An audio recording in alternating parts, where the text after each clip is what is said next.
Imagine telling a guy, you've got a ridiculously small penis and you're nothing because of it. No, but seriously, this is a real thing. In sex spaces, this is actually called small penis humiliation. Imagine. And whilst it probably does sound a little bit harsh, apparently there's a market for it. Power dynamics. It's all about power dynamics. Humiliation, a consensual psychological experience, which, rightly or wrongly, we quite often associate with high profile men, men in really big positions of power, have lots of responsibility, literally just are in charge. Yeah, it potentially applies to women too, but the stereotype is definitely a high profile man. It's essentially a humiliation kink, meaning sexual arousal is found in scenarios that involve embarrassment or a situation where dignity is relinquished in a controlled, consensual setting. Research has shown that the appeal of humiliation does resonate more with people who hold more powerful roles. So we're talking MDs, CEOs, anybody that's got a position of power. And there's a number of reasons why. I think the most common justification in most people's minds as to why this particular type of person likes to indulge in humiliation is based around the idea of them wanting to lose control. You know, for somebody that is constantly in control on a day-to-day basis, their whole life revolves around work and their work is about controlling and just being in charge, then the idea of relinquishing, there's that word again, control, can seem quite appealing. Being humiliated means that you're essentially succumbing to somebody else's orders rather than being the one to give them out. It would also provide a psychological release that, if you think about it, just being allowed to be vulnerable and surrender to humiliation is actually a form of stress relief for some. It's the letting go and just feeling liberated, even if it's only temporary. Research also tells us that people in higher positions of power tend to have issues with intimacy and trust. Being humiliated allows them to place their trust in somebody else, you know, trusting that they're going to do what they've asked in the way that they need or they want. And well, it's a transaction, isn't it? It's an understanding. It's trust. I'm trusting you to humiliate me in the way that I need to be humiliated because this is what I want and this is what I need. And it's an intimate situation. You're in an intimate space. You're engaging in an intimate act. I think it's also important that the idea of boundaries and self-acceptance is considered when you think about someone that's into humiliation. Being humiliated can allow you to confront any insecurities that you might have or shame even. It's a safe space to explore that and let whatever feelings that get conjured up come to the fore and be looked upon and maybe over time even addressed if they need to be addressed. Obviously, that's an individual thing, but it's a space where reflection can occur too. And the acceptance part, well, if there's things that you acknowledge that you're insecure about that is brought up through the humiliation, then maybe accepting those things can ultimately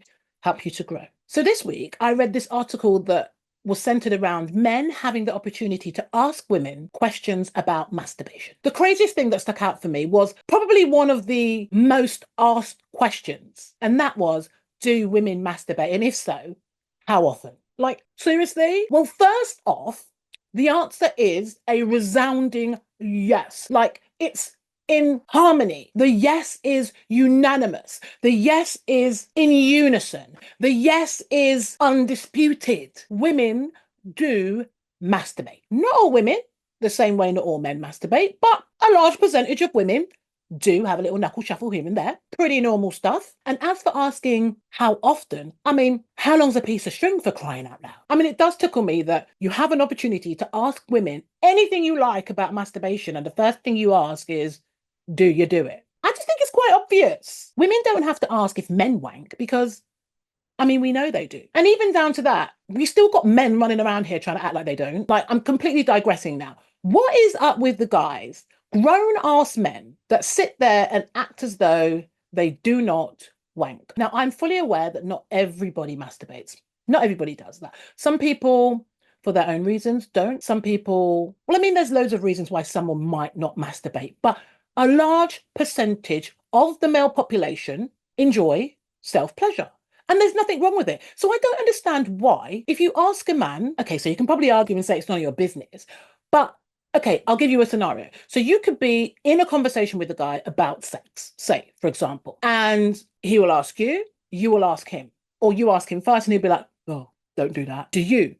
And then if you were to turn around and say, yeah, I do, then he's likely to kind of come back on himself and say, actually, you know what? I kind of do too. Like, what is up with that? Like, what's with the shame? Actually, you know what? I kind of know what the shame is. I feel like a lot of men are kind of, well, when they were growing up, there was a lot of shit that was going on and they were never allowed to be free sexually. I mean, I think the way boys and girls are raised are very, very different. And you know what? I'm really not trying to get into that whole thing, but I think it does have an effect on some men. So, whilst on one hand, you will have those men that are raised by people that believe that sex is all about the man, therefore, being able to enjoy self-pleasure is part and parcel of that, whilst women shouldn't masturbate and blah, blah, blah. But then you've got the other side of that where, and you might even have been raised with that kind of teaching, for want of a better expression, but yet somewhere along the line, you've been conditioned to think that actually wanking makes you less of a man because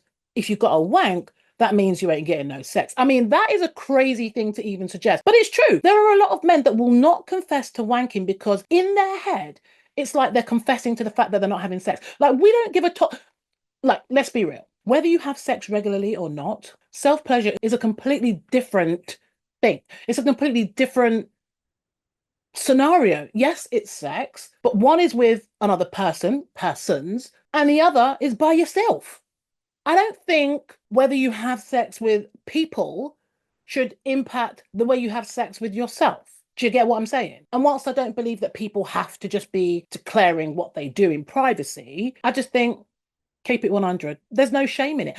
I was watching a little bit of Big Brother and there was a conversation with one of the housemates about him having a wank and the fact that he hadn't had a wank. I think, you know what, I can't remember clearly because I mean, it's not that I sit down and watch it like hardcore, but I remember seeing part of an episode where one of the girls kicked off because one of the guys was talking about the fact that he hasn't even had a wank yet. And basically he's roasting for sex in there. And okay, maybe that was the wrong time, wrong place to have that conversation. But it almost felt like he was being shamed for the fact that he even admitted that that's what he does or did or wanted to do, whatever it is. The fact that he even made it clear that he likes to stroke his shit seemed to be an issue. As I said, not trying to justify where and the when, but just think, can we move on? Like, it's your body. What's with the don't touch your own body thing? I've never understood that, you know. I've never understood why people have such an issue with people that want to masturbate. Like, don't be doing that shit in public.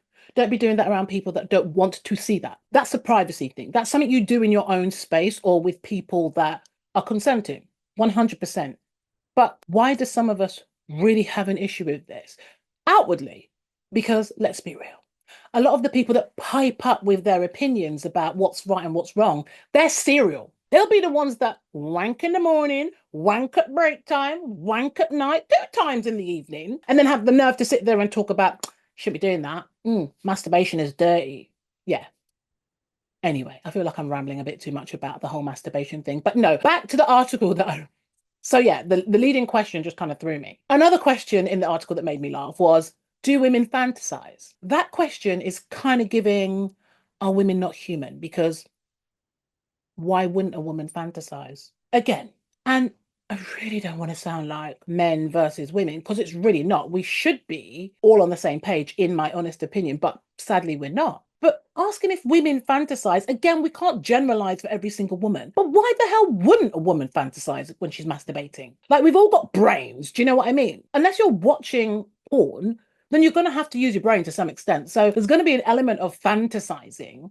How deep you go and how far you go, that's an individual thing. But what is a fantasy? From my understanding, the definition of fantasize is to imagine something that isn't necessarily real. And from a psychological perspective, actually fantasizing is good to allow people to explore their desires. So 100% yes, women do fantasize. Do women fantasize? That's some funny shit. Pubic hair. This argument about whether a woman should be hairless or have hair in her nether regions is running and running for far too long, in my opinion, because quite frankly, what she does with her downstairs is her business. So the fact that we're still having discussions about what is acceptable, what looks good, what is right, and what a woman over a certain age should be doing is beyond me. Again, I came across a piece that was discussing the fact that a lot of women like to remove all their hair. And this seems to be an issue for some people because they think that that's influenced by porn. I don't necessarily agree because I think some people just like the clean shaven feel. Some people do it for hygiene purposes. Some people just like how it looks. Some people just like how it feels. On the other hand, in the same article, they were talking about the fact that women with too much hair down there is not attractive. So I'm like, what are we doing? What are we saying? Why are we policing women's bodies like this? Why are you deciding what is okay? Having hair is okay as long as it's not too much hair. Having no hair is pornographic. The confusion is real. First of all, worry about what's going on in your own pants. That's what I would say. Each to their own. If you want to be walking around with some retro bush, who am I to judge you? It's none of my business. I can't tell a man that you got to trim your shit. But what I will say is, you over there with the bush, the out of control bush that has a lot to say about what's going on in a woman's pants, please just stop. No one asked for it. No one actually cares. Yes, everybody has a preference, but that's kind of like a conversation between the he and the she, if there is a he and a she. It's not a conversation between him and him and him and him directing the outcome to her. No. But speaking of pubic hair, since we're on the subject, did you know pubic hair and beard hair are actually one in the same? They are both coarser, thicker, and usually darker types of hair, and they're both influenced by androgens, which are essentially sex hormones. Imagine that. Now, I'm not going to lie. I do like a beard. I think beards are very attractive as long as they're kind of maintained. Yeah, maintained to a point at least. I'm not saying that every guy has to have a beard, because of course not. That's like saying every woman's got to have long hair or every woman's got to have her ears pierced. No, I think, yeah, definitely beard gang. In fact, I'm trying to think. I think a lot of the women that I know are beard gang.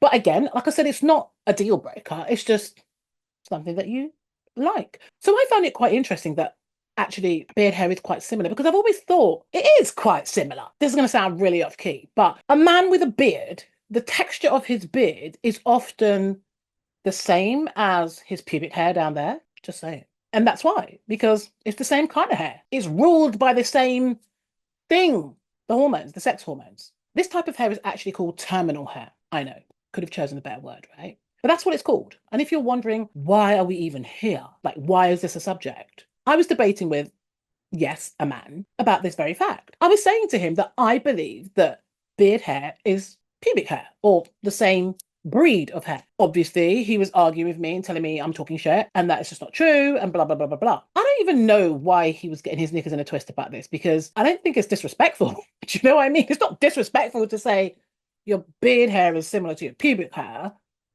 But yeah, he was not having it. So obviously I had to go and do a little bit of research on it because I was like, yeah, I really feel like I've heard it somewhere before that beard hair is similar to pubic hair. Turns out that actually we were both right. Like I said, pubic hair and beard hair is terminal hair. That's the name of the type of hair. Both pubic and beard hair is coarser, darker, and thicker, but there are some slightly different characteristics, such as the fact that pubic hair actually has a shorter life cycle. So the hair will grow for a shorter period of time before it falls out. Beard hair tends to last longer on the face before it falls out. A bit like the hair on your head. So yeah, I wasn't entirely right. I mean, I was partly right. So let that be known. I was partly right, but so was he. So as a woman, I can admit when I'm wrong. I can. Anywho's, I'm going to leave you with this. Alligators have permanently erect penises. Yeah.